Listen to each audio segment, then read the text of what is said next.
શું દોસ્તો તમે રૂલ નંબર 72 વિશે જાણો છો? શું છે આ રૂલ નંબર 72? રૂલ નંબર 72 72નો જે નિયમ છે એ બીજું કંઈ નહીં, પરંતુ તમે જે પણ વસ્તુમાં રોકાણ કરો છો, એ ચાહે સોનું હોય, એ ચાહે મ્યુચ્યુઅલ ફંડ હોય, એ ચાહે બેંક એફડી હોય, એ ચાહે શેર કંપનીના શેર હોય, આ તમામ વસ્તુમાં જે તમે રોકાણ કરો છો અને એનું જે તમને રિટર્ન મળે છે, એનું તમને જે પરત રિટર્ન મળે છે, એ રિટર્નનો જે દર છે એને 72 વડે ભાંગવાથી જે જવાબ મળશે એ જવાબ એ સમયગાળો હશે અને એટલા વર્ષોમાં તમારા જે નાણાં રોકેલા છે એ ડબલ થશે. એક ઉદાહરણ દ્વારા સમજીએ. જેમ કે મેં 10,000 મ્યુચ્યુઅલ ફંડમાં રોકેલા છે અને એનું રિટર્નનું એનો જે રેટ ઓફ રિટર્ન છે, વળતર, એ 12% છે દર વર્ષે. તો 12% ને 72 વડે ભાંગવાથી જે જવાબ આવશે એ 6 આવશે. એનો મતલબ એવો થશે કે 6 વર્ષમાં જો મને સતત 12% રિટર્ન મળતું રહે તો આ જે મારા 10,000 રોકેલા છે એ 6 વર્ષને અંતે 20,000 થશે. આ રકમ ડબલ થશે.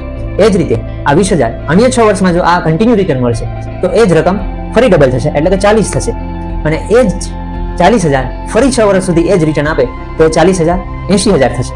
આ રીતે રૂલ ઓફ 72 અને કમ્પાઉન્ડિંગનો નિયમ કામ કરે છે. અને આના વિશે જો તમારે ડિટેલમાં જાણવું હોય તો મેં એના વિશે ડિટેલમાં વિડીયો બનાવેલો છે, જેની લિંક હું ડિસ્ક્રિપ્શનમાં નાખી દઉં છું. તમે આ વિડીયો જોઈ શકશો.